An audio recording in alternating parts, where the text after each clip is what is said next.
Hello everyone, welcome back to our short video. ಇವತ್ತು ನಾನು ನಮ್ಮ ಕೊಲೀಗ್ಸ್ ಕೊಡ್ತಾ ಇರೋ ಚಾಲೆಂಜ್ ಏನಂದರೆ ಜೋಲೋ ಚಿಪ್ಸ್. ಅದು ಚಿಪ್ಸ್ ಎಲ್ಲ ಜೋಲೋ ಹಾಟ್ ಚಿಪ್ಸ್ ಚಾಲೆಂಜ್.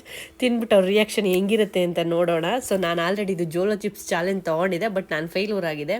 ಇವರಿಬ್ರದ್ದು ಹೆಂಗಿರುತ್ತೆ ರಿಯಾಕ್ಷನ್ನು ನೋಡೋಣ. ಸೊ ಆ್ಯಕ್ಚುಲಿ ತುಂಬ ಕಾಸ್ಟ್ಲಿ, ಬಟ್ ಯಾರು ಟ್ರೈ ಮಾಡೋಕ್ಕೆ ಹೋಗಬೇಡಿ. ಒಂದು ಚಾಕ್ಲೇಟ್ಗೆ ಇದು 300 ರುಪೀಸು. ನಾನು 2 ಬುಕ್ ಮಾಡಿದ್ದೆ, 2ರಿಂದ 600 ಆಗಿದೆ. ಅದರಲ್ಲಿ ಇರೋದೇ ಒಂದೊಂದು ಪೀಸು, ಬಟ್ ಸಿಕ್ಕಾಪಡೆ ಕಾಸ್ಟ್ಲಿ. ನೋಡೋಣ ಚಾಲೆಂಜ್ ಸಕ್ಸಸ್ ಆಗುತ್ತಾ ಫೇಲ್ಯೂರ್ ಆಗುತ್ತಾ. ಇದು ಮಾಡಬೇಕು. ಎಕ್ಸ್ಟ್ರೀಮ್ ಪ್ರೊಫೆನ್ಸಿಲಿಟಿ ಇನ್ ಡ್ರಿಪ್. ಹೋಗೆ ಚಿಪ್ಸ್ ಅಷ್ಟಿಲ್ಲ. ಯಾಕೆ ನೋ ಉಗಿಯಂಗಿಲ್ಲ, ಉಗಿಯಂಗಿಲ್ಲ, ಸುಮ್ಮನೆ ತಿನ್ಲಿ ಅವರು. ಇದು ಆಕ್ಚುಲಿ ಚೆನ್ನಾಗಿರೋದು ಅಲ್ಲ, ಅದು ಒಂಥರ ಚಾಕ್ಲೇಟ್ ಅಲ್ವಾ. ಆಯ್ತು.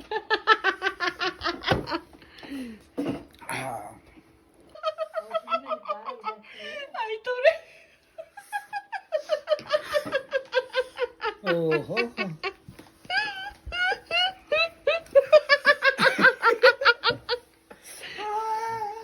ಅಣ್ಣ ಅಣ್ಣ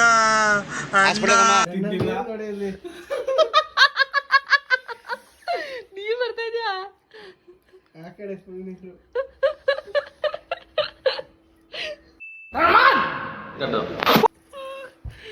ಫುಲ್ ಬಾಯ್ಲಾಗ ಕಚ್ಚ ಕಚ್ಚ ತಿಂದ್ರ. ಅವ್ರು ಅದೇ ಬಿಟ್ರು. ಅವರು ಒಂದ್ ಸೈಡ್ ತಿಂದೆ. ಅಲ್ಲ, ಗೌತಮ್ ಚಿಪ್ಸ್ ಹಂಗೆ ನನ್ನ ಕೈಯಲ್ಲಿ ಆಯ್ತಾ. ಗೌತಮ್ ಹೆಂಗ್ ಕೂತಿದ್ರು ನನಗೆ ಅವತ್ತು ಅದೇ ಆಸೆ. ಇದು ವಿಡಿಯೋ ಇರ್ಬೇಕು ತೆಗಿತೀನದು. ವಿಡಿಯೋ ಮಾಡಲಿಲ್ಲ. ಫೈನಲಿ ಚಾಲೆಂಜ್ ಸಕ್ಸಸ್ಫುಲಿ ಡನ್ ಆಗಿದೆ. Don't try this at home. Thank you all.